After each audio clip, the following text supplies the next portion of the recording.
महाराष्ट्र धर्म शिबिर या नावाने आम्ही जो उपक्रम घेतो त्याचा हा दुसरा कार्यक्रम आहे. म्हणजे कोल्हापुरात आम्ही पहिल्यांदा महाराष्ट्र धर्म शिबिर घेतलं आणि त्याच्या अगोदर जवळपास 10-12 दिवस मी डॉक्टर परब, साधना आणि अमोल गवळी नावाचा आमचा सहकारी आम्ही कोल्हापुरातल्या वेगवेगळ्या तालुक्यांमध्ये फिरलो आणि मग ते शिबिर घेतलं.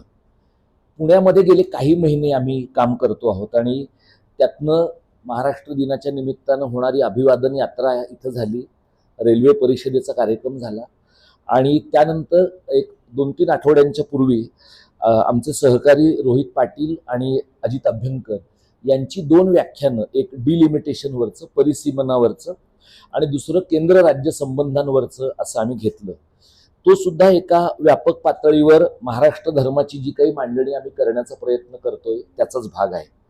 आता आजच्या या कार्यक्रमाच्या बद्दल 2 गोष्टी मला ज्या बऱ्या वाटल्या त्या मी सांगतो. एक म्हणजे आमचा आतापर्यंतचा मुंबई, पुण्याचा किंवा महाराष्ट्रातल्या सगळ्या ठिकाणच्या कार्यक्रमांचा असा अनुभव आहे की किमान 40 मिनिटं तरी कार्यक्रमाला उशीर होतोच. म्हणजे जी काही ठरलेली वेळ असेल त्यापेक्षा 40 मिनिटं उशीर होतो. तर आज केवळ 10 मिनिटं उशीर होऊन आपण कार्यक्रम सुरू केला.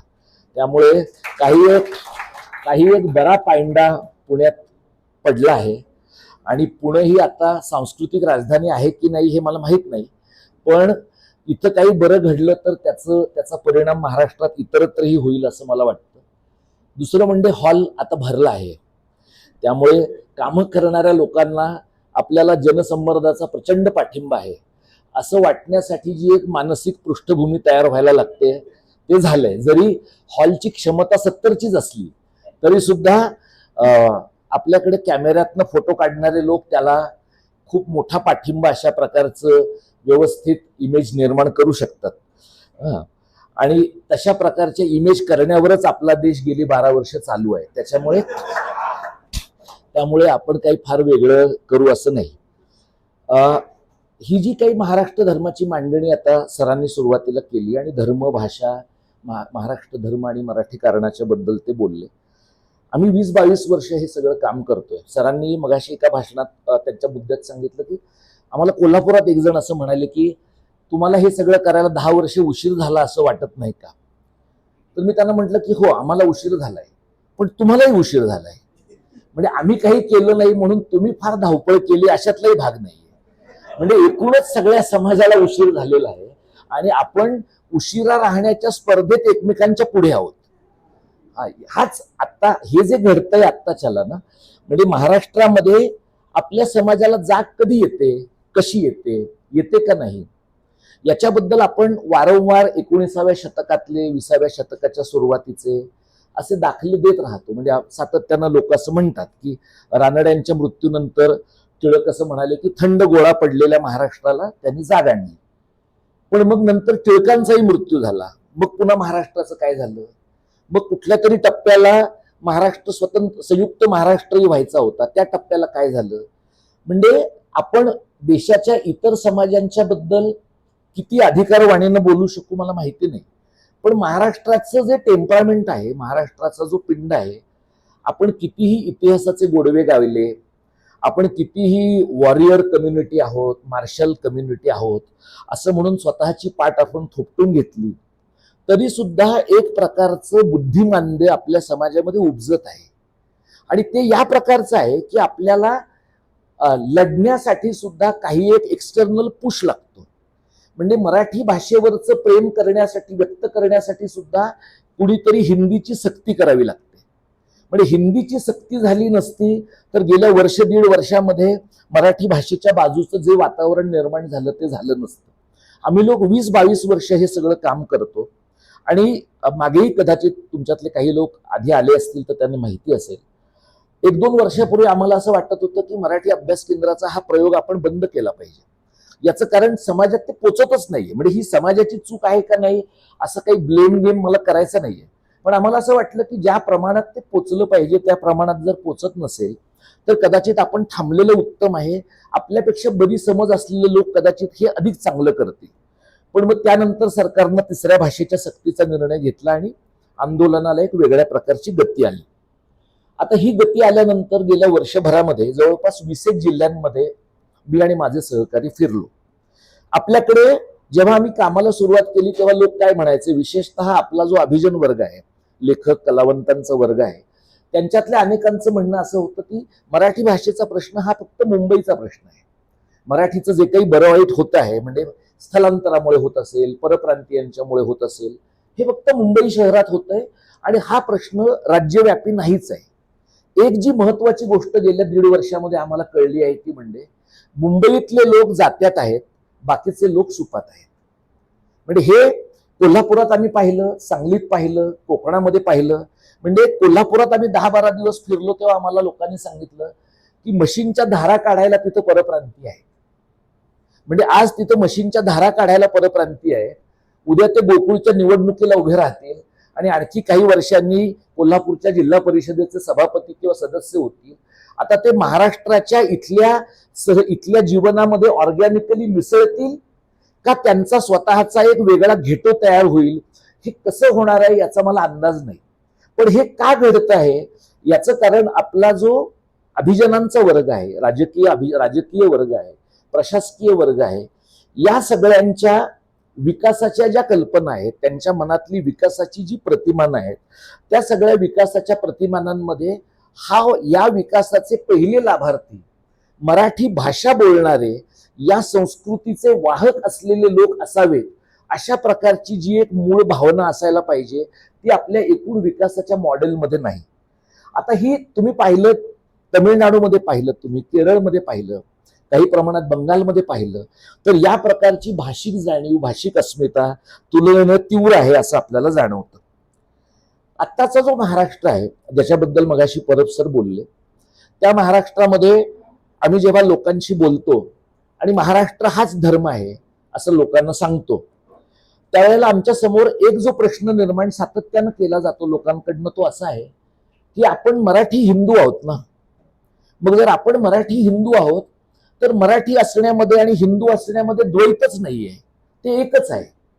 म्हणजे आम्हाला पहिले जे कष्ट करावे लागत आहेत ते लोकांना मराठी हिंदू या ओळखीमध्ये काय घोळ आहे हे समजावून सांगण्यामध्ये, आणि म्हणून ज्या वेळेला मराठी कोण आहे याची ओळख, याची माहिती आम्ही लोकांच्या पर्यंत पोहोचवतो, त्यावेळेला आमचं असं म्हणणं आहे की महाराष्ट्रातला सर्व जाती धर्माचा मराठी भाषा बोलणारा माणूस मराठी आहे. म्हणजे हमीद दलवाईंच्या सारखा मुसलमानांनी मराठीमधनं शिकलं पाहिजे महाराष्ट्रात असा आग्रह धरणारा मुसलमान मराठी आहे. वसईच्या चर्चमध्ये मराठीतनं प्रार्थना करणारा ख्रिश्चन मराठी आहे. बाबासाहेबांचा वारसा सांगणारा, आणि त्यामुळे आपण इंग्रजीतच व्यवहार केला पाहिजे कारण ब्राह्मणांनी आपल्याला अगोदर संस्कृत पासून दूर ठेवलं, आता ते इंग्रजी पासून दूर ठेवू पाहतायत, अशा प्रकारची कॉन्स्पिरसी थिअरी ज्यांच्या मनात आहे त्यांना पण हे सांगावं लागतं की बाबासाहेबांनी शिका, संघटित व्हा, संघर्ष करा असं म्हटलंय, इंग्रजीतच शिका असं म्हटलेलं नाहीये. तर त्यामुळे तो जो मराठी बौद्ध समाज आहे तो आपला आहे. आता लोढासारखा सगळ्या ठिकाणच्या गोष्टी बळकावायला लागलेला जो बकासुरी जैन आहे तो आपला नाही, पण गावखेड्यातला जो जैन आहे तो आपला आहे. त्यामुळे या सर्व समाजातल्या घटकांना सोबत घेऊन आपल्याला मराठी ही ओळख तयार करता येते का, अशा प्रकारचा एक प्रयत्न गेली 1.5 वर्ष आम्ही करतो. आता ज्या वेळेला यासारखं शिबिर आम्ही घ्यायचा विचार करतो त्यावेळेला नेमकं काय डोक्यात आहे ते मी तुम्हाला सांगतो. अगदी 15-20 वर्षापूर्वीपर्यंत, अगदी आताही होतात, होत नाही तसं नाही, सेवा दलाची शिबिरं होतात, कम्युनिस्टांची स्वतःची राज्य पातळीवरची शिबिरं होतात, संघाची बौद्धिक होतात. पण तो वदतो व्याघात आहे असं मी मानतो. म्हणजे संघाची बौद्धिक हा एक वेगळा विचार, जिथं तुमची काही वैचारिक ग्रोथच होत नाही आणि तुम्ही आहात तिथंच थांबता, त्याला बौद्धिक कसं म्हणायचं असा मला एक प्रश्न पडतो. पण ते घडतं. आता प्रॉब्लेम असा आहे की असं भाषेच्या संबंधात काम करणाऱ्या लोकांचं गेली 65 वर्ष घडलेलं नाहीये. ते कोणी करायला पाहिजे होतं, तर ते आपल्याकडच्या 2 सेनांनी करायला पाहिजे होतं. म्हणजे संयुक्त महाराष्ट्राचा लढा जी माणसं लढली त्यांनी या प्रकारचं एक वैचारिक ओरिएंटेशन केलं. म्हणजे तुम्ही महाराष्ट्राचं महामंथन हे लालजी पेन्शनचं पुस्तक जर पाहिलं तर त्यामध्ये जसा लढ्याचा उल्लेख आहे तसं कॉम्रेड चितळींच्या तोंडी एक वाक्य आहे. ते असं म्हणतात की राज्य मिळेल पण आपल्या मुलांना रोजगार मिळेल का, म्हणजे लढा लढणाऱ्या लोकांना राज्य मिळाल्यानंतर आपण काय करायचं याच्याबद्दलची एक कल्पना होती, स्पष्टता होती. दुर्दैवाने ज्यांनी महाराष्ट्र लढून मिळवला ते लोक महाराष्ट्राच्या निर्मितीनंतर सत्तेत राहिले नाही. म्हणजे 60 ते 62 या काळामध्ये संयुक्त महाराष्ट्र समिती फुटली, सगळे घटक पक्ष फुटले. आता आपल्याकडचं जे जेत्याचं नॅरेटिव्ह आहे, जेत्याचं कथन आहे, ते काय आहे की चव्हाण साहेबांनी सर्व प्रकारच्या विरोधकांना माणसं जोडली पाहिजेत असं म्हणून सोबत घेतलं. आपली पाठ्यपुस्तकं त्यानं भरलेली आहेत, आपले संदर्भ ग्रंथ त्याने भरलेले आहेत. पण याचा थोडा उलटा एक तुम्ही अर्थ लावून पहा की संयुक्त महाराष्ट्र समिती हा देशातला पहिला बिगर काँग्रेस अलायन्स आहे. लोहियांच्या उत्तर भारतातल्या बिगर काँग्रेस अलायन्सच्या 10 ते 12 वर्ष अगोदरचा अलायन्स आहे, ज्यांनी महाराष्ट्रात ते सत्तेच्या अगदी जवळ पोचले होते. किंबहुना ते सत्तेच्या अगदी जवळ पोचलेले होते हे महाराष्ट्र लवकर मिळण्याचं सगळ्यात महत्वाचं कारण आहे. कारण त्यावेळेला महाराष्ट्रातल्या काँग्रेसला आणि दिल्लीतल्या काँग्रेसलाही जर 62 सालापर्यंत महाराष्ट्र झाला नाही तर पुढच्या टप्प्याला महागुजरातच्या भागामध्ये आणि इकडच्या मराठी भाषक प्रांतामध्ये आपली सत्ता राहणार नाही याची भीती वाटल्यामुळे महाराष्ट्र निर्माण झालेला आहे. पण झालं असं की त्यानंतर सगळे समाजवादी मंडळी फुटली, बाबासाहेबांचं निधन झालं आणि काँग्रेसमधले जे असंतुष्ट लोक होते ते महाराष्ट्र झाल्यानंतर पुन्हा आपल्या मूळ पक्षामध्ये निघून गेले. त्यामुळे बिगर काँग्रेसी आघाडीचा एक असा प्रयोग ज्याच्या पायाशी भाषा होती तो बिगर काँग्रेसी आघाडीचा प्रयोग महाराष्ट्रामध्ये 57 ते 62 या काळामध्ये खुडला गेला आणि तशा प्रकारचा प्रयोग गेल्या 5-50 वर्षामध्ये समग्रतेनं निर्माण झालेला नाही. हा आपल्या महाराष्ट्राचा सगळ्यात मोठा प्रॉब्लेम आहे. आता चव्हाण साहेबांनी ज्या वेळेला महाराष्ट्राची जबाबदारी स्वीकारली, भाषा संचालनालय स्थापन केलं, साहित्य संस्कृती मंडळ स्थापन केलं, विश्वकोश निर्मिती मंडळ स्थापन केलं, या सगळ्या भाषा विकास विषयक ज्या यंत्रणा आहेत ते करणं हे त्यांचं कर्तृत्व आहे. पण या सगळ्या यंत्रणा सामान्य प्रशासन विभागात घालून ठेवणं किंवा सांस्कृतिक कार्यामध्ये घालून ठेवणं आणि मराठी भाषेचा स्वतःचा विभाग स्थापन होण्यासाठी राज्याच्या स्थापनेची 50 वर्षे पूर्ण व्हायला लागणं, याचा अर्थ त्या प्रकारची स्कॉलरशिप, त्या प्रकारचं पॉलिटिकल ॲक्युमन, त्या प्रकारची राजकीय समज महाराष्ट्रामध्ये जवळपास 2010 पर्यंत नव्हती. आता हे असं म्हणल्यामुळे चव्हाण साहेबांना कमीपणा येत नाही. संपूर्ण भारतात एक तमिळनाडू जर सोडला ज्यांची भाषिक आणि सांस्कृतिक जाणीव ही अत्यंत आक्रमक आणि अत्यंत प्रगल्भ होती, महाराष्ट्रासारख्या राज्यामध्ये ज्यांनी लढा लढला ते सत्तेत आले नाहीत, जे लढ्याच्या दरम्यान काठावर राहिले आणि नेहरू आणि महाराष्ट्रात आम्ही नेहरूंची निवड करू असं ज्यांनी म्हटलं ते सत्तेत आल्यानंतर त्यांनी रचनात्मक अशा प्रकारच्या काही गोष्टी केल्या. पण एक भाषिक राज्याचा पाया उभा करण्यासाठी जे भाषिक नियोजन करावं लागतं ते आपल्याकडे घडलं नाही आणि त्याची फळं गेल्या 5-50 वर्षामध्ये आपण भोगतो आहोत. आता 2010 साली आम्ही लोकांनी आंदोलन केलं. त्यावेळेला अशोक चव्हाण राज्याचे मुख्यमंत्री होते, छगन भुजबळ राज्याचे उपमुख्यमंत्री होते. ते कॅम्पेन मी लीड केलेलं असल्यामुळे सरकारचे निर्णय हे किती इररॅशनल आणि गमतीच्या पद्धतीने निर्माण होतात ते मला थोडं दिसलेलं आहे. आम्हाला असं वाटत होतं की मराठी भाषेचा विभाग स्थापन झाला पाहिजे आणि ते आम्ही भुजबळांना सांगितलं. तुम्हाला माहिती आहे भुजबळ हे कसे हिकमती गृहस्थ आहे त्याची तुम्हाला आता कल्पना आहे. तर त्यांना आम्ही सांगितल्यावर त्यांना असं लक्षात आलं की या मुद्द्यामध्ये पॉलिटिकल मेरिट आहे. त्यामुळे आम्ही जेव्हा दोन्ही मुख्यमंत्री आणि उपमुख्यमंत्र्यांना भेटलो तेव्हा अशोक चव्हाण तुम्हाला माहितीये की तेव्हापासूनच ते एक आदर्श गृहस्थ होते. तेव्हापासूनच आपल्या बुडाला कसली तोशीस लागणार नाही याची त्यांनी काळजी घेतलेली आहे. त्यामुळे तेव्हाही त्यांची भूमिका कुत्ता जाणे चमडा जाणे अशा प्रकारची होती. पण भुजबळ त्यावेळेला त्यांना असं म्हणले की हा असं काही करून प्रश्न सुटणार नाही, तुम्ही तो मराठी भाषेचा विभागच करा. आता मराठी भाषेचा विभागच करा हे भुजबळांनी सांगितल्यामुळे अशोक चव्हाणांची पंचायत झाली की जर आपण वेळेमध्ये हे केलं नाही तर याचं श्रेय भुजबळांना जाण्याची शक्यता आहे. म्हणून मग आमचं नशीब पालटलं आणि 1 मे 2010 मराठी भाषेचा विभाग स्थापन झाला. म्हणजे या सगळ्याच्या मागे कोणत्याही प्रकारची सखोल भाषिक जाणीव, भाषिक आकलन होतं अशातला भाग नाही. त्यानंतर गेली 15-1 वर्ष आपल्याला माहिती आहे आपण मराठी भाषेच्या विकासासाठीच्या अनेक कामांचा आपण विचार करतो. 2 वर्षांच्या पूर्वी मराठी भाषेला अभिजाततेचा दर्जा मिळाला.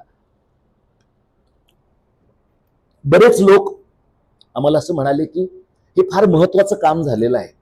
तुम्ही 2024च्या अगोदर वर्षभर एक बघितलं तर मराठीला अभिजात भाषेचा दर्जा मिळावा किंवा मिळणार आहे किंवा मिळाला आहे, यामुळे हर्षवायू झालेल्या लोकांची संख्या महाराष्ट्रात 14 कोटीपैकी किमान 13 कोटी होतीच. लोकांना असं वाटत होतं की आता हे एकदा झालं की भाषेचा कुठलाही प्रश्न सुटायचा राहत नाही. आता अभिजाततेचा दर्जा त्यांनी कधी दिला? विधानसभेच्या निवडणुकीत पराभव त्यांच्या गळ्याशी जेव्हा येईल असं त्यांना वाटलं तेव्हा त्यांनी दिला. त्यातले 2च मुद्दे मी तुम्हाला सांगतो. सरकारनं असं म्हटलं की 300 ते 500 कोटी रुपये दरवर्षी मराठी भाषेला मिळणार आहेत. तुमच्यापैकी जे कोणी भारत सरकारची, महाराष्ट्र सरकारची या बाबतीतली वेबसाईट पाहणार असतील तुम्ही पहा. गेल्या जवळपास 18-19 महिन्यांमध्ये 1 रुपया सुद्धा मिळालेला नाहीये. 300 ते 500 कोटी सोडा, 1 रुपया पण मिळालेला नाहीये. आता ह्या लोकांनी काय केलंय? आता ह्या लोकांनी जपानमध्ये मराठीचं अध्यासन सुरू केलंय आणि ह्याचं पत्र आहे, तुम्ही चेक करा. इंग्रजी भाषेमध्ये लिहिलेलं जपान बद्दलचा GR आहे. तर आमचं असं म्हणणं होतं की किमान तो तरी GR यांनी जपानीत काढायला पाहिजे होता. म्हणजे जपानच्या माणसांना आपल्यावर काय आदळतंय याची तरी किमान कल्पना आली असती. म्हणजे आपण आपल्या भाषेचं पण बघायचंय आणि मराठी लोकांचं पण बघायचंय, हे तरी जपानी लोकांना कळलं असतं. आता ते आणखी 8 ठिकाणी केंद्र स्थापन करणार आहेत, जगात 8 ठिकाणी. म्हणजे एका अशा रम्य प्रदेशात आपण राहण्याची शक्यता आहे की आपल्या नैसर्गिक भौगोलिक प्रदेशातनं मराठी पूर्ण संपेल आणि मग आपल्याला वेस्ट इंडिज बेटावर, ऑस्ट्रेलियातल्या एखाद्या दुर्गम भागामध्ये असं आपल्याला मराठी शाळा चालवणारे लोक सापडण्याची शक्यता आहे. हे जे आहे ना, हे अक्षरशः थिएटर ऑफ द ऍब्सर्ड वाटावं अशा प्रकारची परिस्थिती आहे. आणि या पार्श्वभूमीवर जेव्हा सरकार असं म्हणतं की हे घडल्यामुळे मराठीचे प्रश्न मार्गी लागतील, त्यांनी काय सांगितलं? आम्ही देशातल्या 50 विद्यापीठांमध्ये मराठीची अध्यासनं सुरू करू. एक अध्यासन सुरू व्हायला 20 वर्ष लागलेली आहेत. JNU मधलं विलासरावांच्या काळात सुरू झालं, फडणवीसांच्या काळात ते पूर्ण झालं. ते सुद्धा दिल्लीला आपलं अधिवेशन साहित्य महामंडळाचं झालं म्हणून. मग जर आणि ते सुद्धा मराठी भाषेचं अध्यासन नाहीये, ते सामरिक अभ्यासाचं अध्यासन आहे. ते शिवाजी महाराजांच्या नावाने झालेलं अध्यासन आहे. म्हणजे तुम्ही साधा विचार करा की तुम्ही जर रिद्धपूरला जा, रिद्धपूर हे महानुभाव पंथीयांचं महत्वाचं ठिकाण आहे. रिद्धपूरला महाराष्ट्र सरकारने मराठी भाषेचं विद्यापीठ स्थापन केलेलं आहे. कुणीही तिथे जाऊन पहा, म्हणजे 4 खोल्यांचं विद्यापीठ आहे ते. म्हणजे चक्रधर जर असते आताच्या काळामध्ये तर हे बघून त्यांनी पुन्हा उत्तरापंथी गमन केलं असतं. अशा प्रकारची परिस्थिती आहे. असं 4 खोल्यातलं ते विद्यापीठ आहे. त्यांचं नाव विसरलो, काय ते कुलगुरू? अविनाश आवलगावकर हे पुणे विद्यापीठातलेच आहेत. म्हणजे निवृत्त लोकांच्या पुनर्वसनाची सोय हे विद्यापीठ काढण्याचं महत्वाचं प्रयोजन आहे. आता तुम्ही मराठी भाषेचं विद्यापीठ तिथं स्थापन ज्या वेळेला करतात लोक, त्याचा उद्देश काय आहे? सर्व ज्ञानशाखांमधलं ज्ञान मराठीमधनं यायला पाहिजे, हा जर त्याचा उद्देश असेल तर उपलब्ध विद्यापीठांमध्येच मोठ्या प्रमाणामध्ये ज्ञानाची निर्मिती मराठीतनं व्हायला पाहिजे. रिद्धपूरच्या विद्यापीठामध्ये अमरावतीची मुलंच जाणं कठीण आहे, तर उर्वरित महाराष्ट्रातली मुलं विज्ञान, तंत्रज्ञान आणि इतर सगळ्या गोष्टी शिकण्यासाठी का जातील? पण हे का केलं गेलं आहे? हे यासाठी केलं गेलं आहे की महानुभाव पंथीयांना एका पातळीवर असं खुश करणं की आम्ही तुमच्यासाठी नोशनली काहीतरी गोष्ट केलेली आहे. म्हणजे आपल्याकडे भाषेच्या संबंधामध्ये जो काही विचार गेल्या काही वर्षांमध्ये होतो आहे तो या प्रकारचा प्रतिकात्मक, नोशनल अशा स्वरूपाचा विचार आहे. आता या पातळीवर, या पार्श्वभूमीवर आम्ही लोक कामं करतो. तर तुम्ही असा विचार कराल, तुम्हाला असं वाटेल की या स्वरूपाचं जे काही काम आहे या कामाच्या मागे माणसं उभी राहतात का? का उभं राहावं माणसांनी? तर माणसं कुठल्या कामाच्या मागे उभी राहतात? ज्याला एक व्हिजिबल अशा प्रकारचा फायदा ज्याच्यामध्ये आहे, वैयक्तिक पातळीवर ज्याच्यात माणसाचा उत्कर्ष त्याला दिसतो, अशा गोष्टीच्या मागे लोक उभे राहतात. किंवा सामूहिक पातळीवर काहीतरी घडवून आणल्याचं समाधान लोकांना मिळतं त्याच्यामध्ये. म्हणजे मगाशी सरांनी धर्म आणि भाषेच्या अंगाने मांडणी केली. बाबरी मशीद पाडायला जी शेकडो मंडळी अगदी महाराष्ट्रातनं पण गेली, त्या सगळ्या मंडळींच्या लेखी तो त्यांच्या आयुष्यातला मोक्षाचा क्षण होता. त्यांना असं वाटत होतं की शेकडो वर्षांचा या धर्मावर झालेला जो काही अन्याय आहे त्याचं निवारण करण्यासाठी माझी एक कुदळ उपयोगी पडलेली आहे. आता हे जे आहे ना, हे आपल्या पातळीवर आपण काहीतरी अशी कृती केली ज्यातनं आपण एका समग्र अशा प्रकारच्या एका डिस्कोर्सची स्वतःला जोडून घेतो.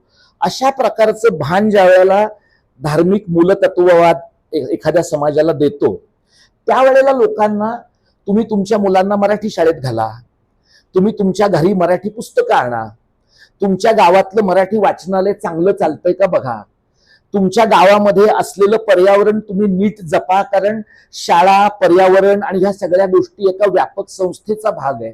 हे सगळं सांगणं हे लोकांना फार कष्टकारक वाटतं. याचं कारण इंग्रजी माध्यमाच्या शाळेमध्ये मुलांना घालणं हा ऑटो पायलटवरचा निर्णय आहे. तो असा आहे की नाही, सगळ्या लोकांनी केलंय आणि इतरांची खात्री पटली आहे की ते बरोबर आहे. त्यामुळे मला त्याच्यासाठी स्वतःला काहीच प्रश्न विचारण्याची गरज नाहीये.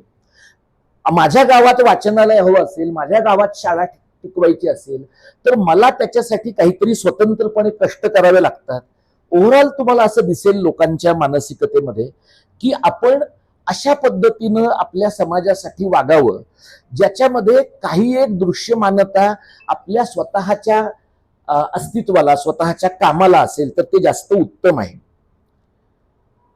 हे जेव्हा काम आम्ही घेऊन महाराष्ट्रात वेगवेगळ्या ठिकाणी गेलो त्यावेळेला आम्हाला 2-3 गोष्टी जाणवल्या. एक म्हणजे महाराष्ट्राच्या ग्रामीण भागामध्ये जो स्थलांतराचा प्रश्न आत्तापर्यंत फार किरकोळ आहे असं वाटत होतं, तो स्थलांतराचा प्रश्न अत्यंत गंभीर आहे. म्हणजे डॉक्टर परब सिंधुदुर्गातनं येतात. सिंधुदुर्गात अनेक ठिकाणी नारळीच्या बागांमध्ये नेपाळी लोक कामं करतात. आता काही ठिकाणी नेपाळी मंडळींनी त्या मराठी मुलींशी लग्न केली आहेत, ते बागांचे मालक आहेत आणि मराठी लोक बागांमध्ये काम करत आहेत. असं तुम्हाला पंढरपुरात दिसेल, तुम्हाला पालघरमध्ये दिसेल, तुम्हाला महाराष्ट्राच्या अनेक भागांमध्ये दिसेल. आता यातला भांडवली व्यवस्थेचा युक्तिवाद काय आहे आणि जो युक्तिवाद बरेचदा मराठी मध्यम वर्ग सुद्धा फारसा विचार न करता विकत घेताना दिसतो, तो काय आहे? आपले लोक काम कुठं करतात, आपले लोक उपलब्ध कुठे असतात. आपले लोक जर समजा काम करत नसतील आणि परप्रांतामधनं येणारे लोकच काम करत असतील तर परप्रांतातले लोक त्यांच्या राज्यात का काम करत नाहीयेत? त्यांच्या राज्यामध्ये काम ते करत नाहीयेत कारण त्यांच्या राज्यामध्ये तशा प्रकारच्या रोजगाराची व्यवस्थाच नाहीये. म्हणजे इथे जर ते 12 तास, 16 तास, 18 तास काम करत असतील आपल्या पंतप्रधानांप्रमाणे, जर एवढं ते काम करत असतील तर ते काम का करतायत? याचं कारण याच्या इतका सुद्धा पगार त्यांना त्यांच्या मूळच्या राज्यामध्ये मिळण्याची शक्यता नाहीये. आणि त्यांनी केलेला त्याग, त्यांनी कमी घेतलेले पैसे आणि त्यांच्या एकूण कामगार जीवनाचं झालेलं अमानुषीकरण याचे सगळ्यात मोठे लाभार्थी कोण आहेत? तर भांडवली व्यवस्थेचे लोक आहेत. मग त्यांचं असं भांडवली व्यवस्थेला किमान संघर्ष करणारा, किमान पगार घेणारा आणि कमाल काम करणारा कामगार अत्यंत उपयुक्त वाटतो. मराठी जो कामगार आहे तो समजा मागच्या पिढीमध्ये त्याने कुठे दुधाच्या पिशव्या टाकल्या असतील, पेपर टाकला असेल आणि मधल्या काळात शिकून थोडी प्रगती झाली असेल तर त्या माणसाच्या घरातली पुढची पिढी पुन्हा दुधाच्याच पिशव्या टाकेल किंवा पुन्हा पेपरच टाकेल हे संभवत नाही. म्हणजे तुम्हाला त्या समाजासाठी वेगळ्या प्रकारच्या जॉब मार्केटचा पण विचार करावा लागतो. आणि ज्या वेळेला महाराष्ट्रातल्या लोकांच्या जॉब मार्केटचा, महाराष्ट्रातल्या लोकांच्या रोजगाराच्या गरजेचा आपण विचार करतो त्यावेळेला या बाबतीत नीट विचार न केल्यामुळे अनेकदा असं होतं की मराठी लोकच जाणता अजाणता असं म्हणत राहतात की इथं परप्रांतीय मजूर आला नाही तर आम्ही काम करू शकणार नाही, इथं परप्रांतीय मजूर आला नाही तर आमची इकोसिस्टीम चालू शकणार नाही. हा एक मुद्दा मी आता चर्चेपुरता तुमच्या समोर मांडून ठेवतो. दुसरा एक मुद्दा जो सतत आम्हाला सांगितला जातो तो असा आहे की तुम्ही भाषेच्या बाबतीमध्ये आग्रही लोक आहात. जेव्हा हिंदीला आम्ही विरोध केला त्यावेळेला हिंदी लोकांच्या पेक्षा मराठी लोकांना आम्हाला सांगावं लागलं की ह्या विरोधात काही प्रॉब्लेम नाहीये. म्हणजे इथे मसापमध्ये झालेल्या एका कार्यक्रमात मी आणि उल्हासदादा आम्ही एकत्र बोललो तेव्हा मी उल्हासदादांना असं म्हटलं की तुम्ही हिंदी राष्ट्रभाषा प्रचार समितीचे अध्यक्ष आहात. या देशामध्ये हिंदी नावाची कुठलीही राष्ट्रभाषा नाहीये. त्यामुळे तुम्ही हिंदीवर प्रेम असेल तर हिंदीचा प्रचार करा, पण राष्ट्रभाषा हा शब्द काढून टाका, हिंदी प्रचार समिती म्हणा. मुळात हे तुम्ही करायची गरजच नव्हती. हे काँग्रेसचं पाप आहे जुनं, हे तुम्ही करायचीच गरज नव्हती. पण समजा करता आहात तर हिंदी प्रचार समिती म्हणा, राष्ट्रभाषा प्रचार समिती म्हणू नका. पण मला वाटतं नंतर दादा तिथनं गेले आणि आता तुमच्या ताई तिथं आलेल्या आहेत, मेधा कुलकर्णी तिथं आलेल्या आहेत आणि त्या घरोघरी जाऊन लोकांना हिंदी शिकणं किती आवश्यक आहे हे समजावून सांगणार आहे. म्हणजे आमच्यासारख्या कार्यकर्त्यांची स्थिती आगीतनं फुफाटत गेल्यासारखी झालेली आहे. म्हणजे दादांना किमान काही सांगता तरी येत होतं, म्हणजे त्यांनी मान्य नाही केलं, त्यांच्या वारकरी पद्धतीप्रमाणे सगळ्याला ते हो हो म्हणले, तरी सुद्धा दादा किमान ऐकत तरी होते. यांना ऐकण्याचं इंद्रियच नसल्यामुळे यांची पूर्णच बोंब आहे. तर आता आपला जो सगळा हा आणि ह्या एक टेम्पलेट आहे. राज्याचे मुख्यमंत्री असं म्हणले की लोकांना देशातल्या बाकीच्या जगातल्या सगळ्या भाषा शिकायला आवडतात, हिंदी शिकायला काय प्रॉब्लेम आहे? तर हिंदी शिकण्याबद्दल कोणालाच प्रॉब्लेम नाहीये. लोक रस्त्यावर जाताना हिंदी बोलतायत, लोक बाजारात अनेक ठिकाणी बोलतायत. लोकांचा हिंदीच्या सक्तीला विरोध आहे. हे मराठी लोकांना समजावून सांगण्यात जेवढे श्रम पडले त्याच्या 1% सुद्धा श्रम तिकडे स्टालिनला तमिळनाडूतल्या लोकांना सांगायला पडलेले नाहीये, विजयनला केरळच्या लोकांना सांगायला पडलेले नाहीये, तिथे ममता बॅनर्जींना बंगाली मंडळींना समजावायला लागलेलं नाहीये. याचं कारण भाषिक समाज म्हणून आपण आपल्या भाषेचा आग्रह धरणं हे कोतेपणाचं नाहीये, संकुचितपणाचं नाहीये, प्रतिगामित्वाचं नाहीये, राष्ट्रविघातक नाहीये, हे आपल्या लोकांना सांगावं लागतं. ह्या 4 ज्या संकल्पना मी तुमच्या समोर मांडल्या की हे कोतेपणाचं आहे म्हणजे काय? तर लोकांना असं वाटतं की लोकांच्या मनात लोकांना हवं तसं बोलता आलं पाहिजे ना. तर आपल्याकडे महाराष्ट्र टाइम्स या वर्तमानपत्राने 20-25 वर्षापूर्वी क्रियापद मराठी असलेलं मराठी सुरू केलं आणि ते असं म्हणले की तरुणांना असंच मराठी लागतं. तुम्ही बघा, पेपर चेक करा. आता तुम्ही सगळ्या वर्तमानपत्रांच्या पुरवण्यांची नावं सुद्धा अर्धी मराठी आणि अर्धी इंग्रजी अशा स्वरूपाची आहे. म्हणजे ज्या वाक्यांमध्ये तुम्ही फक्त क्रियापद मराठी ठेवलंय, बाकीचं सगळं वाक्य मिश्र भाषेमधलं आहे, याचं समर्थन करण्याचा लोकांचा कल कसा आहे? पण लोक त्यांना जसं जमेल तसं बोलतात. मग जर लोक त्यांना जमेल तसं बोलतात आणि मराठी वर्तमानपत्रांमध्ये इंग्रजी शब्दांचा भरणा तुम्हाला दिसतो आहे, तर मग टाइम्स ऑफ इंडिया आणि इंडियन एक्सप्रेसमध्ये मराठी शब्दांचा भरणा का नाहीये? तिथे लिहिणाऱ्या माणसांना असं का नाही वाटत की 4 मराठी शब्द आपल्या लेखनामधनं गेले पाहिजेत, कारण आपला वाचक सुद्धा मराठी असण्याची शक्यता आहे? याचं कारण कुठली भाषा बलिष्ठ आहे, कुठली भाषा दुबळी आहे, याच्यावर कुठली भाषा कुठं शिरकाव करणार आहे हे अवलंबून आहे. मराठीच्या पोटामध्ये इतर भाषा शिरकाव करतात, याचं कारण मराठीचा अवकाश इतर भाषांनी व्यापला तरी चालण्यासारखा आहे, अशा प्रकारची एक भावना आहे. आणि त्यामुळे बरेचदा तुम्ही असं पाहाल की तुम्ही एखादं सलग वाक्य, एखादा सलग परिच्छेद लोक नीट मराठीमध्ये बोलले ना, तर लोकांना त्याचं वेगळ्या प्रकारचं आश्चर्य वाटतं की कसं काय बरं जमतं तुम्हाला? अरे कसं काय बरं जमतं म्हणजे असंच बोलायला पाहिजे. म्हणजे कसं काय बरं जमतं हा प्रश्न नाहीये. मग त्यातला कोतेपणाशी जोडून आलेला एक वेगळा पदर काय आहे? हे बोलत असताना लोक काय म्हणतात की तुम्ही ते सगळं प्रमाण भाषेचा आग्रह धरणारे लोक आहात, मग आमच्या बोलींचं काय? आपल्याकडे विशेषतः मराठीच्या प्राध्यापकांमध्ये एक वर्ग असा आहे की जो मराठीच्या बोलींचा मोठा पाठीराखा आहे. तर त्यातलं जे पाठीराखेपण आहे ना, ते भाषेच्या प्रेमापेक्षा अधिक आपल्या सेमिनार मधल्या पेपरांच्या प्रेमाचं कारण त्याचं जास्त आहे. की तुम्ही त्या सेमिनार्समध्ये कुठे अहिराणीबद्दल वाचणार आहात, कुठे आणखी कुठल्या भाषेबद्दल वाचणार आहात. एक आपण लक्षात घेऊया की मराठी भाषा आत्ताच्या पातळीवर जी काही आपण स्वीकारली आहे, आपल्या समोर आहे, ती भाषा अधिकाधिक समावेशक करण्याची जबाबदारी सगळ्यांची आहे. ती महामंडळाची नाही, ती सरकारची नाही, ती पेपरवाल्यांची नाही, ती चळवळ चालवणाऱ्यांची नाही, ती व्यापक समाजाची आहे. आणि दुसरी गोष्ट म्हणजे अहिराणी राहील, अहिराणी संपेल आणि मराठी राहील असं संभवत नाही. पण असंही संभवत नाही की मराठी पूर्ण नष्ट होऊन जाईल आणि लोक अहिराणी मात्र बोलत राहतील किंवा वऱ्हाडी मात्र बोलत राहतील. भाषेचं आणि बोलीचं एकमेकांशी जे अभिन्न नातं आहे, त्याच्यामध्ये आपण शुद्धाशुद्धतेच्या वादाच्या पलीकडे जाऊन जर आपण प्रमाण आणि अप्रमाण याच डिस्कोर्सवर बोलत राहिलो तर आज ज्या पद्धतीनं लोकांना भाषेबद्दलचा विचार करणं हे कोतेपणाचं वाटतं ते कदाचित वाटणार नाही. दुसरं लोकांचं काय म्हणणं आहे की भाषेचा आग्रह धरणारे लोक हे राष्ट्रविरोधी आहेत.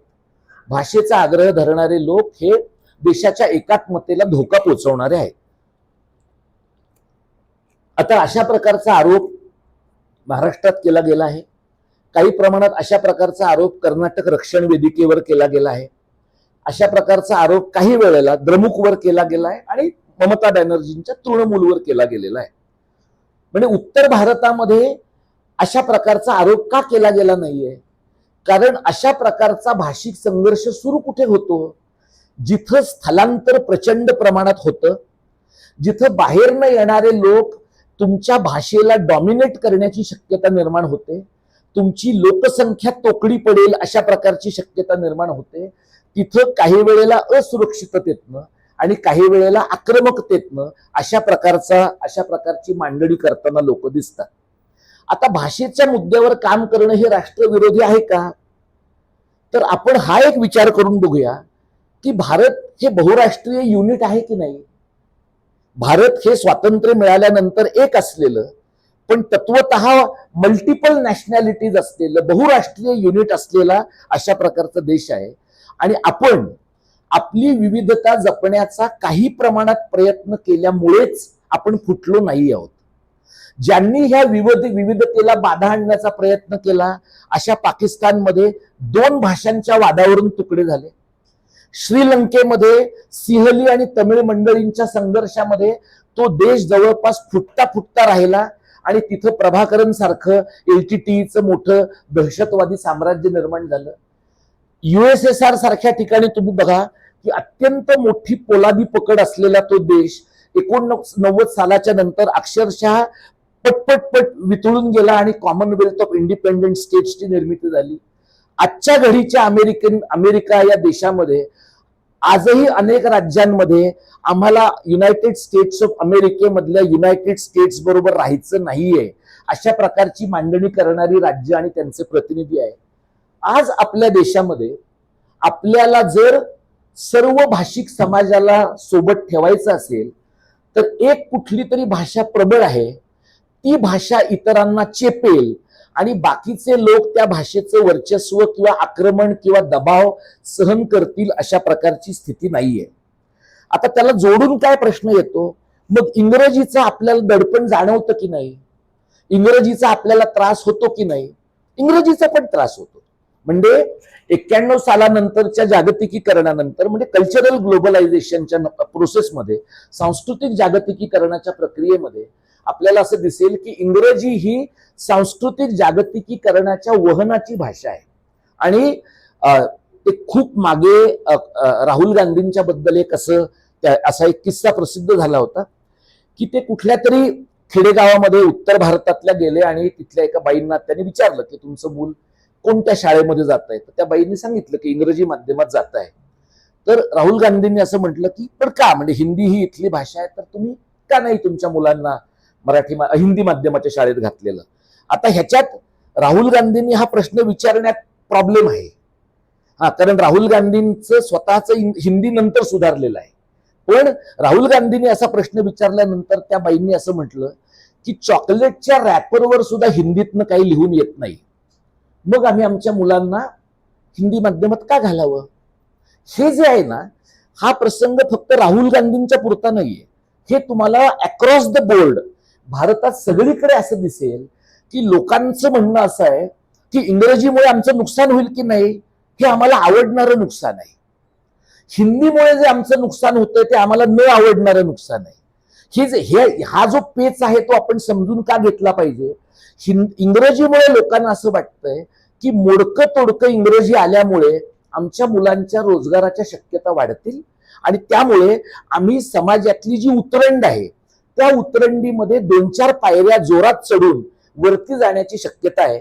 आपल्यापैकी जे लोक सामाजिक शास्त्रांचे वाचक अभ्यासक आहेत त्यांनी कदाचित कांचा इलायांचं काही एक लेखन वाचलं असेल. त्यांचा एक युक्तिवाद आहे की प्रादेशिक भाषा हे शोषणाचं हत्यार आहे आणि त्यामुळे प्रादेशिक भाषांपासून मुक्त होणं आणि इंग्रजीकडे जाणं या पद्धतीने आपण परिवर्तनाकडे किंवा बदलाकडे पाहिलं पाहिजे. तो प्रॉब्लेमॅटिक युक्तिवाद आहे, अडचणीचा युक्तिवाद आहे असं मला वाटतं. पण मी तो यासाठी सांगितला की आपल्या समाजातल्या एका मोठ्या वर्गाचा त्या युक्तिवादावर विश्वास आहे. त्यामुळे तशा प्रकारच्या युक्तिवादावर विश्वास असणाऱ्या समाजातल्या घटकांशी आपण जेव्हा डील करतो त्यावेळेला नाही नाही तुमचं हे मूर्खचपणाचं आहे असं म्हणून पुढची चर्चा संभवत नाही.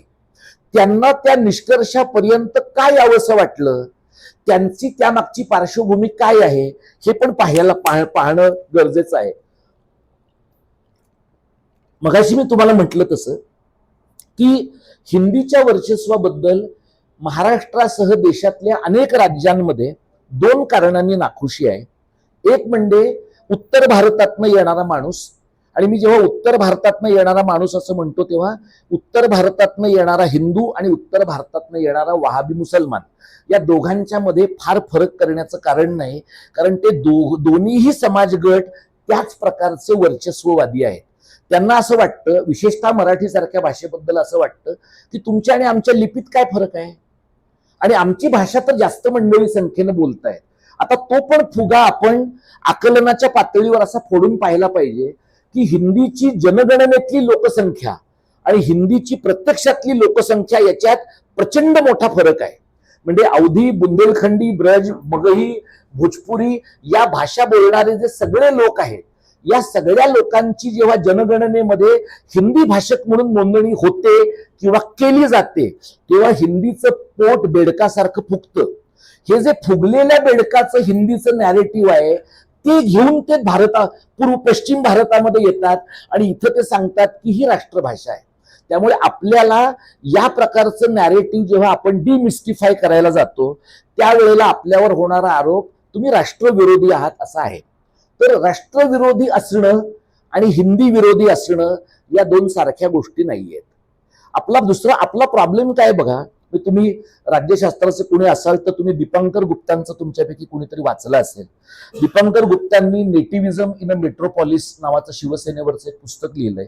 त्याच्या अखेरीस ते जेएनयूचे असल्यामुळे आणि डावे विचारवंत असल्यामुळे त्यांनी असं म्हटलं की आणखी काही वर्षांनी काय होईल तर महाराष्ट्रामध्ये डाव्यांचा उत्कर्ष होईल आणि बऱ्यापैकी एका अर्थाने लेबर फ्रेंडली अशा प्रकारचं वातावरण निर्माण होईल.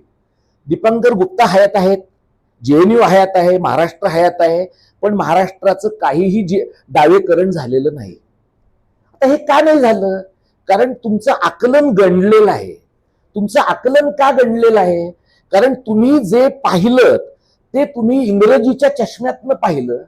तुम्ही जेव्हा अभ्यास केलात तेव्हा सेनेचे लोक काय लिहित होते, तेव्हा मार्मिकमध्ये काय येत होतं, तेव्हा मराठामध्ये काय येत होतं हे तुम्ही कुठल्या तरी इंटरप्रिटर किंवा ट्रान्सलेटरच्या मदतीने थोडंफार कच्चं पक्क जाणून घेण्याचा प्रयत्न केला आणि तुमचे आयडियोलॉजिकल नॅरेटिव्ह इथल्या व्यवस्थेवर तुम्ही लादल्यामुळे तुम्हाला असं वाटत राहिलं की शिवसेना हे ॲबरेशन आहे, शिवसेना हा अपवाद आहे आणि त्यामुळे हळूहळू मराठी लोकांची यातनं मुक्तता होईल.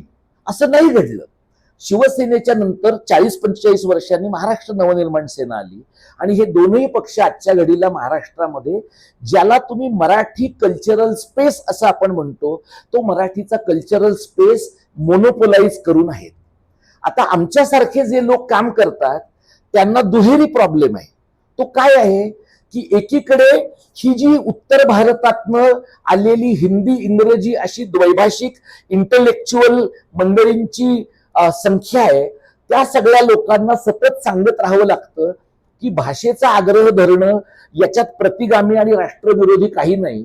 आणि दुसरीकडे सेना मनसे सारख्या लोकांना सांगावं लागतं की एक पाणीपुरीवाला, एक टॅक्सीवाला यांना मारहाण करून मराठीचे प्रश्न मार्गी लागत नाही. हा दुहेरी पेच आहे. म्हणजे एकीकडे तुम्ही जर बघितलं तर हिंदी वृत्तवाहिन्या ज्या आहेत आता त्या अगदीच विकल्या गेल्या आहेत ते सोडून द्या, पण त्या विकल्या जाण्याच्या थोड्या अगोदर त्या आज तकच्या एका जाहिरातीमध्ये असं त्यांनी नोंदवलं होतं की त्यांना सर्वाधिक टीआरपी कधी मिळालेला आहे, राज ठाकरेंच्या हिंदी विरोधी आंदोलनाच्या वेळेला मिळालेला आहे. म्हणजे आपण हे लक्षात घेऊया की आपल्याला उगाच असं वाटतं की अरे ह्यांचं फारच राष्ट्रप्रेम आहे किंवा यांचं फारच महाराष्ट्र प्रेम आहे. म्हणजे मी तुम्हाला खूप मागे राज ठाकरेंना मी प्रत्यक्षात भेटलो 8-9 साली, तेव्हा ते असं मला बोलताना म्हणाले आणि मला असं वाटलं की त्यांचं ते असं लूज वाक्य होतं. ते मला म्हणाले की हे सगळे 3-4 चॅनल माझ्यावर चाललेत की नाही.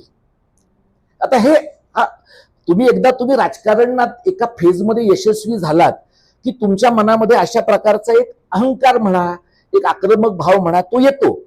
पण राज ठाकरेंना पण 17 वर्षात हे कळलंय की चॅनलवाले कोणाचे नाहीये, भांडवलवाले कोणाचे नाहीये. तेच भांडवलवाले आता जेव्हा बातम्या करतात त्यावेळेला राज ठाकरे करतायत ते राष्ट्रद्रोही आहेत हे अगदी हिरिरीनं सांगतात.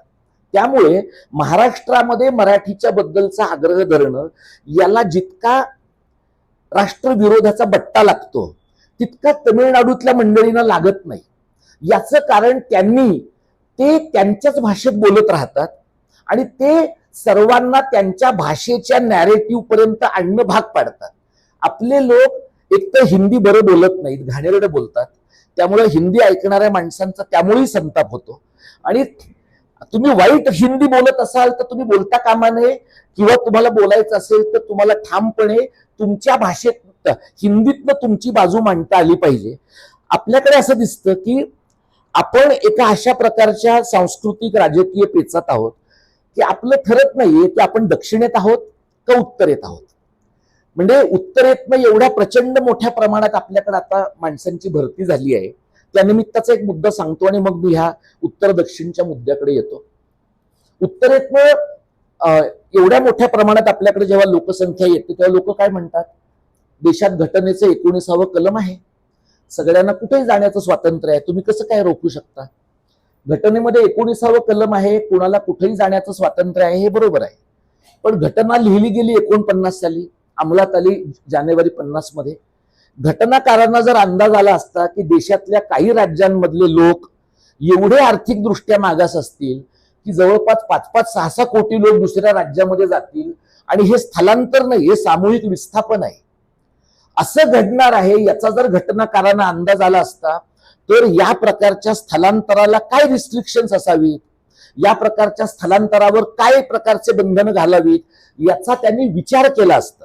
काय केलं असतं मला माहिती नाही. आता ते नाही आहेत. आता या व्यवस्थेमध्ये आपण राहतो. जर या व्यवस्थेमध्ये आपण राहतो आणि घटनेच्या 19व्या कलमामुळे महाराष्ट्राच्या पोटातच इतर भाषकांची राज्य निर्माण होण्याचा धोका निर्माण झालाय असं जर आपल्याला दिसत असेल तर त्या बाबतीमध्ये आपण काही म्हणणं, आणि त्याला जर लोक असं म्हणले की तुम्ही घटनेच्या बाबतीत बोलता म्हणजे तुम्ही राष्ट्रद्रोही आहात, तर राष्ट्रद्रोही नाही पण महाराष्ट्र प्रेमी आहोत, या प्रकारचा युक्तिवाद आणि या प्रकारचं लिगल रिझनिंग यानंतरच्या काळात करण्याची गरज आहे.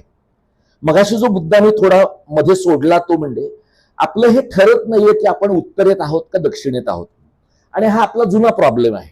म्हणजे शिवाजी महाराजांच्या काळापासून, पेशव्यांच्या काळापासून आपण जेव्हा दिल्लीचं तख्त आपल्या लोकांनी नष्ट केलं नाही तेव्हा दिल्लीश्वरोवा जगदीश्वरोवा असं म्हणण्याची थोरल्या बाजीरावापासूनची आपली परंपरा आहे. शिवाजी महाराज राजारामांच्या जन्मानंतर जेव्हा मूल पालथं जन्माला आलं तेव्हा ते म्हणाले की दिल्ली पालथी घालील. पण दिल्ली पालथी घालणं तेव्हापासून आजतागायत आपल्याला जमलं नाही. दिल्ली पालथी घालण्याच्या स्वप्नापासून दिल्लीचे बूट चाटण्याच्या वास्तवापर्यंतचा आपला प्रवास आहे गेल्या 350-400 वर्षात. तुम्ही एक बघा की आपण दिल्लीचं तख्त राखतो महाराष्ट्र माझा असं म्हणण्याची पद्धत आहे. आपल्यावर जबाबदारी आहे का दिल्लीचं तख्त राखण्याची? दिल्लीचं तख्त ही सामूहिक जबाबदारी आहे. दिल्लीचं तख्त तमिळनाडूने पण राखलं पाहिजे, दिल्लीचं तख्त अंदमान निकोबारने पण राखलं पाहिजे, पण त्यासाठी ह्या माणसांनी आधी अंदमान निकोबार राखलं पाहिजे. यांनी जर अंदमान निकोबारच नाही राखलं तर ते कसलंच काही राखू शकणार नाही. पण दिल्लीचं तख्त राखणं ही देशाच्या 4ही भागातल्या लोकांची जबाबदारी आहे. आपलं असं झालंय की आपण इतके राष्ट्रनिष्ठ आहोत की आपल्या महाराष्ट्र निष्ठेमध्ये कमतरता आलेली आहे. तुम्ही साधा विचार करून बघा की महादजी शिंदेच्या हातामध्ये ज्या काळात दिल्लीचं तख्त चालवण्याची ताकद होती, आपण का दिल्लीचं तख्त राखलं, का नाही फोडलं, का नाही जिंकलं दिल्लीचं तख्त? दिल्लीचं तख्त आपण जिंकलं नाही याचं कारण नंबर 2च्या पोझिशनमध्ये आपल्याला आनंद होता. आता नंबर 1 आणि नंबर 2च्या पोझिशनवर दुसरे कोण नाहीच आहेत. बाकी सगळे नंबर 75 पासूनच सुरू होत आहेत. नंबर 1 आणि नंबर 2 अवेलेबलच नाहीये. तो तिकडचे नंबर 1-2 घेणारे आहेत, तिकडचे नंबर 1-2 विकणारे आहेत. याच्या पलीकडे तुम्हाला स्पेसच नाहीये. या परिस्थितीमध्ये आता आपण असा विचार करायचा की नाही की ठीक आहे, त्या काळामध्ये आपण काही एक ऐतिहासिक मर्यादांच्यामुळे असा विचार केला नसेल तर आता करायचा का? दक्षिणेतली राज्य आपल्याला त्यांचं मानत नाही. म्हणजे कर्नाटक, तमिळनाडू, तेलंगण, केरळ हे कुठल्याही मुद्द्यावर एकत्र भांडतात तेव्हा आपल्याला त्यांना सांगावं लागतं किंवा आम्ही पण तुमच्या बरोबर आहोत. मधल्या पश्चिम भारतात काय आहे? आपण आहोत, गुजरात आहे, राजस्थान आहे. त्यात गुजरातचं सुवर्ण युग सध्या चालू असल्यामुळं पूर्ण देशाचा बाजार उठल्याशिवाय त्यांना शहाणपण येणार नाही.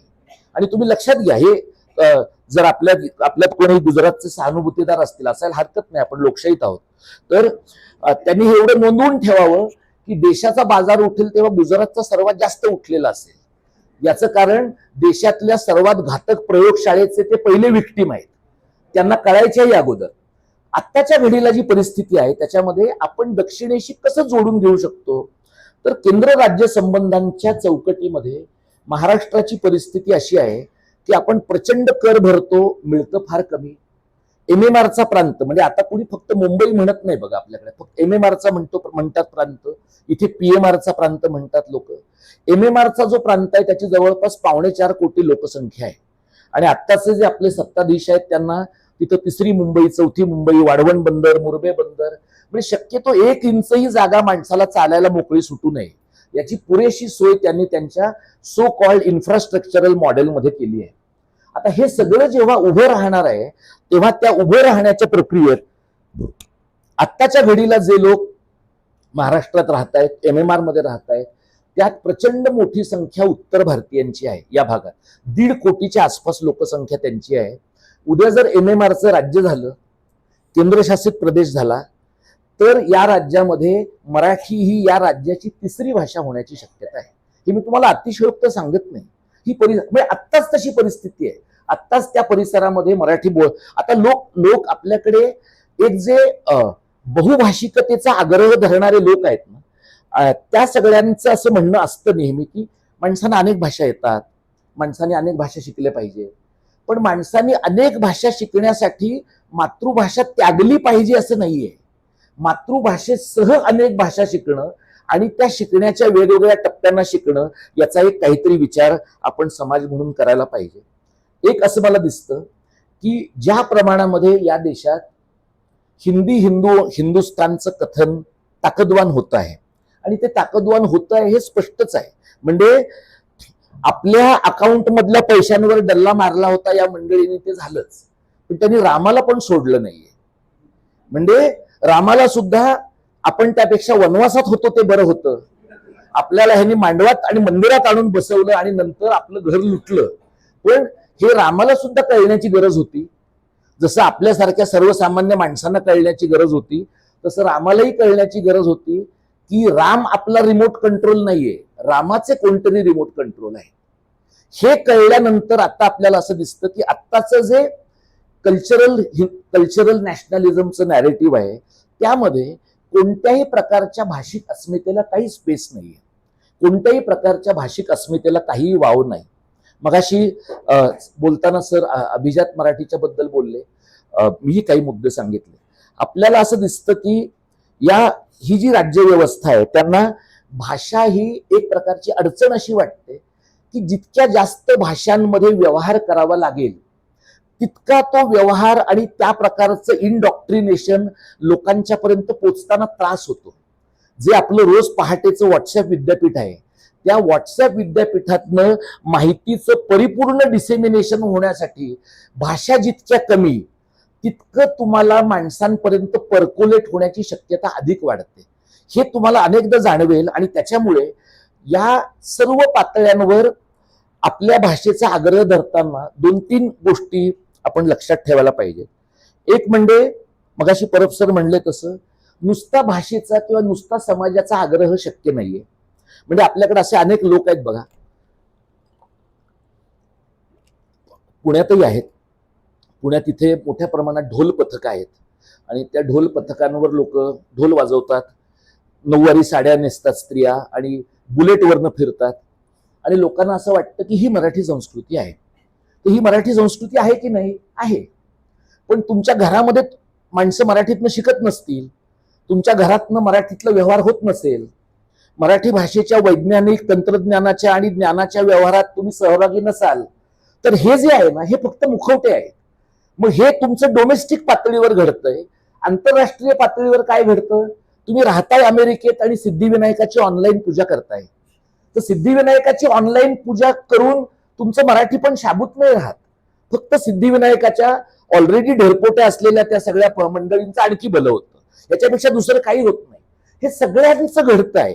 हे जेव्हा घडतं त्यावेळेला आपण भाषेमध्ये गुंतवणूक नाही केली, भाषेमध्ये समाज म्हणून आपण एकत्रितपणानं लक्ष नाही दिलं, तर बरेचदा असं होण्याची शक्यता असते की लोक भाषा नावापुरती वापरतात, कामापुरती वापरतात आणि मग नंतर समाजात ती राहत नाही. एक 2-3 मुद्दे मी तुम्हाला सांगतो आणि मग तुमच्या सगळ्यांचे जे काही प्रश्न येतील ते आपण घेऊयात. गेल्या 5-7 वर्षामध्ये तुम्ही पाहाल की आपल्याकडे 3-4 पक्षांतर झाली, मोठी पक्षांतर झाली. आता म्हणजे आज दुपारपर्यंत 3 पक्षांतर झाली होती. आपला कार्यक्रम संपेपर्यंत आणखी एखादं होईल का मला माहिती नाही, पण 3 पक्षांतर मोठी झाली. आता ही 3ही पक्षांतर करणारे लोक काय म्हणाले? आम्ही विकास करण्यासाठी तिकडे गेलेलो आहोत. आपल्याला माहिती आहे त्यांची विकासाची व्याख्या केवढी उदार हृदयी आहे याची आपल्याला कल्पना आहे. पण हे सगळे लोक जे आहेत ना, यांच्यात कॉमन फॅक्टर काय आहे? हे सगळे मराठी लोक आहेत. हे जे मराठी लोक आहेत हे सगळे स्वतःला आम्ही वंदनीय बाळासाहेबांचे वारसदार आहोत असं म्हणतात.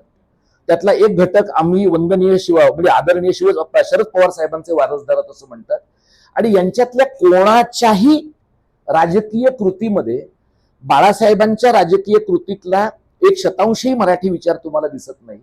पवार साहेबांच्या राजकीय कृतीतला 1% मराठीच्या संबंधातला विचार तुम्हाला दिसत नाही. म्हणजे मराठी माणसांचं राजकारण सुद्धा पूर्णतः मराठी मुक्त असू शकतं याचा हा गेल्या काही वर्षातला निर्विवाद पुरावा आहे.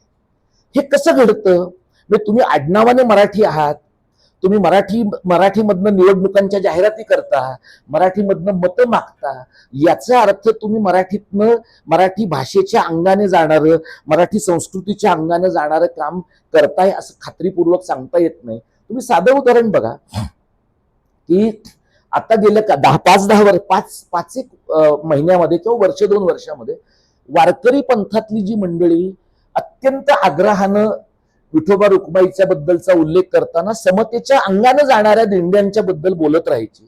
आता तुम्हाला तुम्ही वारकरी पंथातला एखादा प्रवचनकार तुम्ही जर पाहिला तर तो तुम्हाला प्रवचनकार कमी आणि गँगस्टर जास्त वाटतो.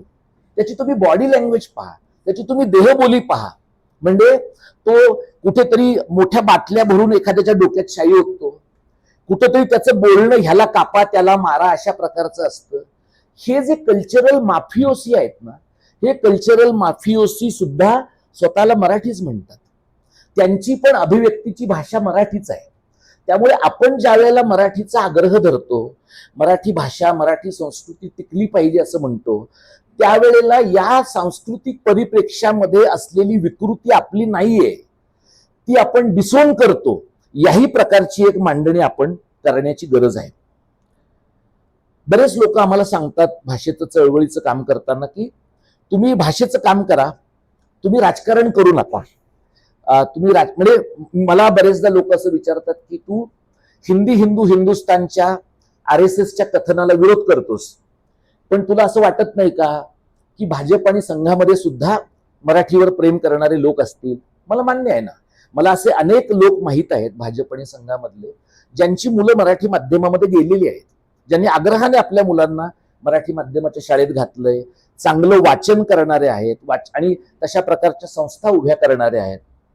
मी या सगळ्यामध्ये असा फरक करतो की 2014 पूर्वीचे संघ भाजपमधले लोक आणि 2014च्या नंतरचे संघ भाजपमधले लोक यांच्यामध्ये फरक करताना आपण त्यांना विचारलं पाहिजे की तुमची आत्ताच्या घडीची प्रमुख ओळख कुठली आहे? तुमची आत्ताच्या घडीची प्रमुख ओळख जर प्रखर हिंदुत्ववादाचीच असेल तर आमच्या महाराष्ट्र धर्माचं काम तुमच्या ओळखीशी मेळ खात नाही.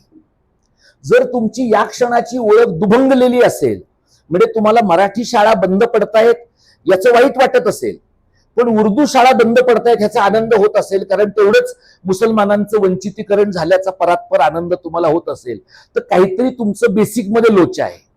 आणि त्याच्या पलीकडे जाऊन तुम्ही मराठीचा आग्रह धरताना, तुम्ही जर दलितांच्या मराठीकडे पाहताना, बहुजनांच्या मराठीकडे पाहताना हे आणीपाणीवाले आहेत असं म्हणण्याचं औद्धत्य दाखवत नसाल तर तुम्ही आमच्याशी जोडलेले मराठी आहात.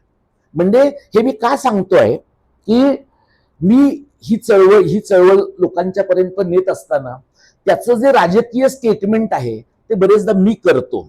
त्यामुळे लोकांना असं वाटतं की हे सगळं जे काही उभं तुम्ही करताय हे सगळं तुम्ही एका विशिष्ट राजकीय पक्षाच्या विरोधामधलं उभं केलेलं राजकारण आहे का. आम्ही 2002 पासून काम करतो. आम्ही काँग्रेसवर प्रचंड टीका केलेली आहे, पण काँग्रेसवर प्रचंड टीका केल्यानंतर कधीही काँग्रेसच्या लोकांनी आमच्यावर FIR केलेले नाही.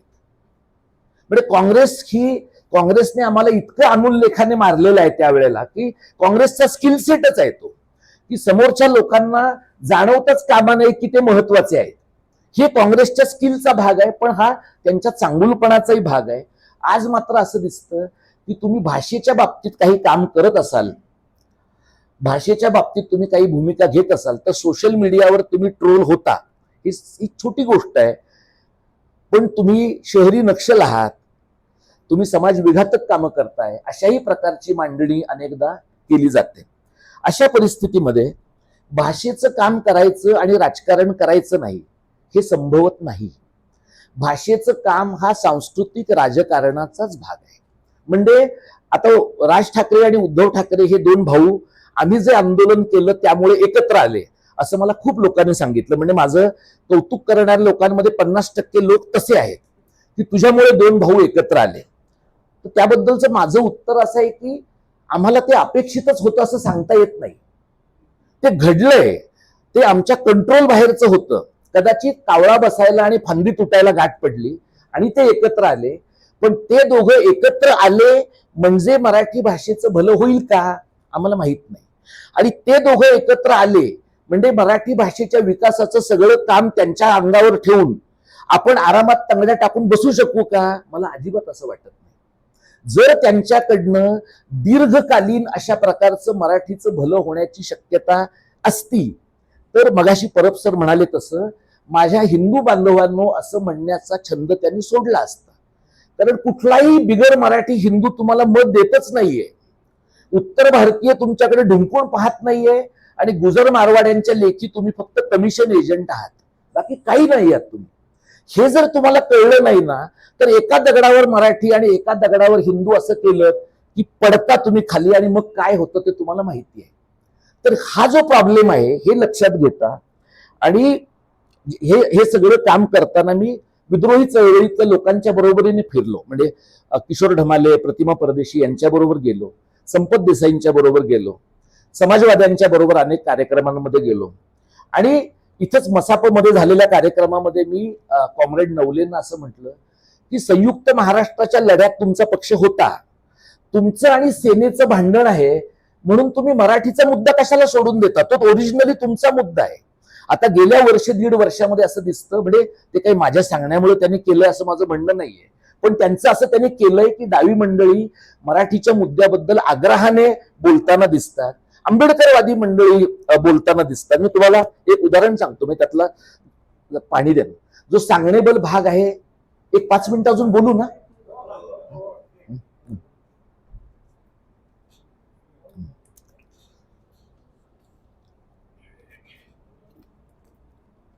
जो सांगण्याचाच एक भाग आहे तो मी तुम्हाला सांगतो. प्रकाश आंबेडकरांशी मी बोललो आणि मी त्यांना असं म्हटलं की आमच्या एका आंदोलनात तुम्ही सहभागी व्हा. त्यांच्याकडनं दिशा पिंकी शेख एका आंदोलनासाठी आमच्या व्यासपीठावर आल्या होत्या.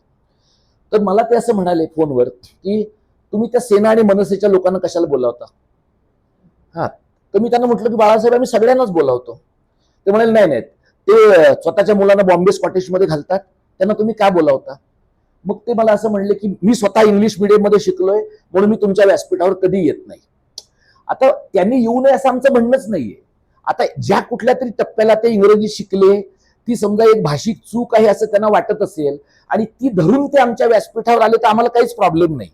पण त्यांचं म्हणणं असं आहे की ज्या व्यासपीठावर ते येणार आहेत त्या व्यासपीठावर आम्हाला सेनेचे लोक नको आहेत. असं सेनेच्या लोकांचं म्हणणं नाहीये.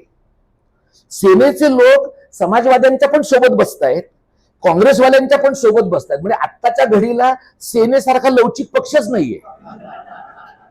ते ते ओएसीच्या बरोबर पण बसतील इतकी त्यांची नाजूक आणि लवचिक परिस्थिती आहे. म्हणजे मी हे तुम्हाला का सांगतोय की का नवं सांस्कृतिक राजकारण उभं करायचं, उपलब्ध राजकीय पर्यायांच्या दाड्या कुरवाळत बसायच्या, त्यांना चुचकारायचं आणि मग इथं आपण सोबत राहू, तिथं ते सोबत राहतील, मग आपण एक तथाकथित तिसरा चौथा पाचवा पर्याय उभा करू आणि असं करून पुढची 25 वर्ष संपून जातील आपल्या आयुष्याची. असं असं जर व्हायला लागलं ना तर फार पंचायत होते आहे. आणि त्यामुळे तुम्हाला असं दिसेल की नागरी समाजातल्या ज्या चळवळी आहेत, सेवा दलाच्या असतील, इतर अनेक प्रकारच्या असतील, या सगळ्यांना आता जाणवत आहे की आपल्याला भाषा संस्कृतीच्या आधारे राजकारण आणि संस्कृतीकारण उभंच केलं पाहिजे.